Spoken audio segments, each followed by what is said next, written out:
to the church, but what I'm hearing is that there was a one shooter that came in and started shooting inside that little church.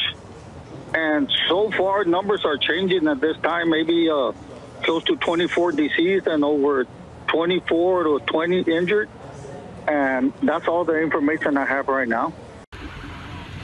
Hi, this is Erica Hernandez reporting outside in Sutherland Springs. We are about 10 miles east of Floresville. I'm going to turn the camera around briefly here. There is a possible mass casualty seen here in Sutherland Springs at the First Baptist Church. There is, neighbors are reporting that a gunman went into the church and opened fire. Neighbors are saying that they never saw anybody come out. Multiple units are on scene. They've also called out an ambulance, which is for multiple casualties here in, let me again tell you this, we're outside of Floresville. This is about 10 miles east in Sutherland Springs at the First Baptist Church. You can see personnel out here working. Families are starting to arrive. 2 airlife helicopters have just landed. This is an ongoing investigation that just happened about an hour ago here in Sutherland Springs. People have been killed, with children among the victims. At least 15 others were injured. The shooter was killed after a chase by police. Carrie Matula works near the church and spoke to us a short time ago. We heard semi-automatic gunfire about right in the vicinity of the store. We're only about 50 yards away from this church. This is a very small community, so everybody was very curious as to what was going on. First responders came very quickly, like within minutes. There was fire trucks and ambulances.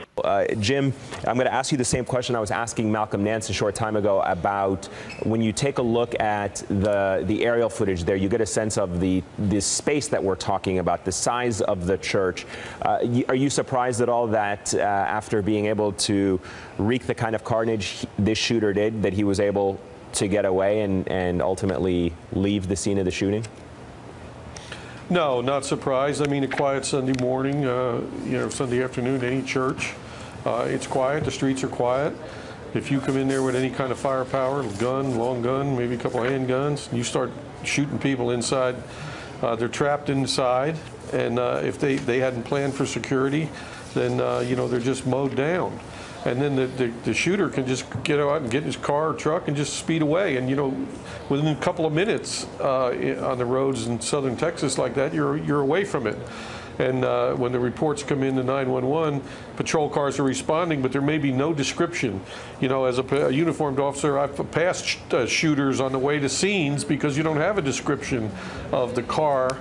You don't know who it is. You're passing many cars and you're going to the scene of the crime. And he could very well be passing deputies and city police and state troopers responding as he's driving away.